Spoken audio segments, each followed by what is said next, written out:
جبنا لكم في هذا الفيديو مجموعة من السيارات مستعملة للبيع بالمغرب بثمن مناسب.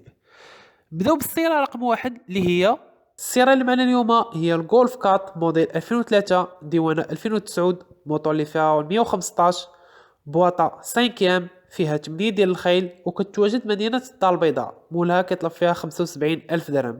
اللي مهتم يكتب لي مهتم في التعليق ونصيفط ليه رقم الهاتف ديال مولاها. السيارة رقم جوج اللي هي السيارة اللي معنا اليوم هي داسيا لوغان موديل 2020 نص عمارة، الكيلومتراج ضربة 123 ألف. مولها كيقول باللي باقا الصباغة ديال الدار، وكيقول باللي الطوموبيلة باقا نقية.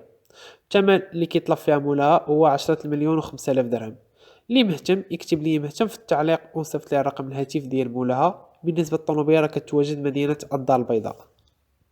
كنتمناو منكم تدعمونا باللايك والاشتراك. بالنسبه للسياره رقم 3 اللي هي السياره اللي معنا اليوم هي داسيا لوغان موديل 2012 مازوت، ما فيهاش لاكليم. مولها كيقول باللي جامي اكسيدونتي والموتور باقي مزيان، وكتواجد مدينه السخيرات او تماره. اللي مهتم يكتب لي مهتم في التعليق وصيفط لي الرقم الهاتف ديالها.